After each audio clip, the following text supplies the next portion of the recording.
আসসালামু আলাইকুম।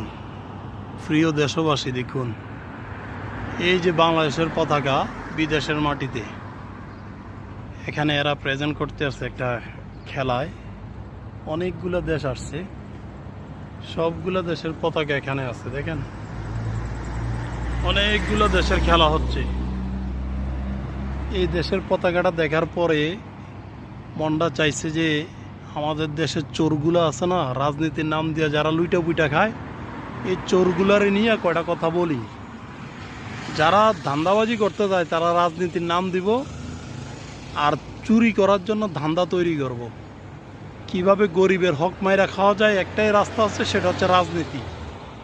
এই যে পতাকাটা, এই পতাকাটা সরকারি ডিপার্টমেন্টে সবাই বসে চাকরি করার জন্য। এই পতাকাটা তারা কিন্তু বুকে নিয়ে চাকরি করে, আর যখন কলমটা ধরে, যখন সার্ভিস শুরু করে, তখন ঘুষের বিনিময়ে তারা সার্ভিস শুরু করে।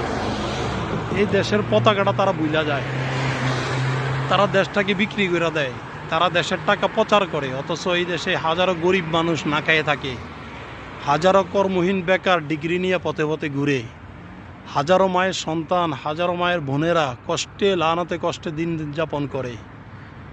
আর ওই দেশের ঘুষ, সুদখোর আর টেন্ডারবাজি, চাঁদাবাজি আর ডাকাতি, সন্ত্রাসী, এদের জন্য ওই দেশটা বরাবর, এই যে দেশটা বরাবর। এই জন্য বাংলাদেশের পতাকাটা আমরা দেখলে তখন কালা মনটা ভইরা যায়। কিন্তু ওই চোরগুলার কারণে আমাদের মনে অনেক কষ্ট থাকে যে আমরা কার হাতে দেশটার পতাকাটা তুইলা দিলাম।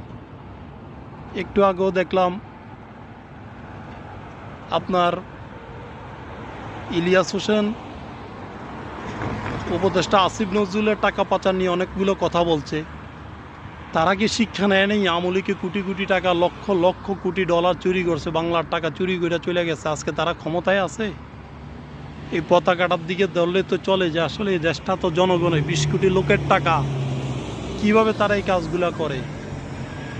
আসলে বড় আফসোস, এই পতাকার ইজ্জত আমরা রাখতে পারি নাই। স্বাধীন দেশের নাম দিয়ে আমাদেরকে লুইটা পুইটা যারা খাচ্ছে, একদিন এই জনগণগুলা যখন রুখে দাঁড়াবে, গরিব লোকগুলা যখন রুখে দাঁড়াবে, সেদিন তোদের অস্তিত্ব থাকবে না। তোদের সরকারি চাকরিজীবী, তোদের সরকারি ডিপার্টমেন্ট হাসিনার মতো ল্যাংডইয়া পালাইতে হইব, মনে রাখিস। বাংলার জমিন রে কেউ দাবাই রাখতে পারে না। ইন্ডিয়া বহুত চেষ্টা করতেছে, এখনও চেষ্টা করতেছে দাবাই রাখার জন্য, পারবে না। কারণ এই জমিনে 12 আলিয়া, আল্লাহর ওলি রাসূলদের, সাহাবীদের, পয়গম্বরদের হাত আছে। তোরা যতই চেষ্টা করবি, অপপ্রচার করবি, দেশটাকে ডাবায় রাখবি, তোরা পারবি না। এই দেশটা ঠিকই বুক ফিলা দাঁড়াইব।